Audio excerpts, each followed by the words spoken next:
economies and rules and ways of governance. Can you draw the line, John, of how you are connecting there from what we were talking about? Like, how did you get from 1 to 2? Oh, just based on what I heard you two talking, Wendy went for a while, you went for a while, and I didn't know I had to follow some type of like programming schedule or format for you, so I apologize if it's a strong juxtaposition. Yeah, I think that the goal of those terms is to kind of have a theme, and I think the theme of this is more in line with the topic. So I think like later on having a discussion, or if you see that connecting with like staying grounded, and dealing with dishonesty, that might be good. But it feels like that's a bit of a jump.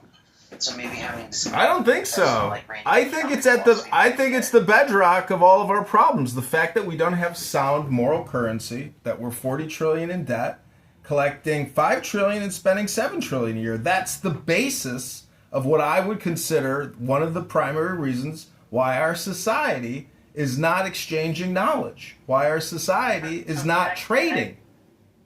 Give me the slow down about 3 steps so I can see if I can follow you.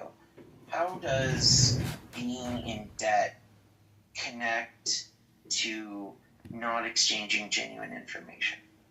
Because people who are trying to exchange genuine information don't realize they are on a platform of disingenuousness, that the currency, because it's not pegged, and that we can essentially, with any new government, just inflate the financial system in the same way that Zimbabwe had to create $100 trillion notes.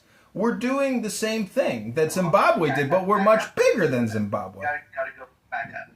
How does that affect, like, when Wendy and I are talking, right, and we're trying to exchange honesty or some other mode of communication, can you connect to me how, like, sovereign debt or economics, just draw that one thread, not another example of Zimbabwe or even a negative impact.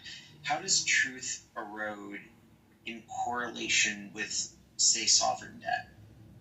Because it is a unified system, especially through property taxes. So if you don't support the education that the teachers union is putting out, you're forced into compliance. Otherwise, your county sells the house out from under you in a tax deed sale. So that in alone shows that there is no real representation or equality. It is a system, and it's based on law and precedents, etc.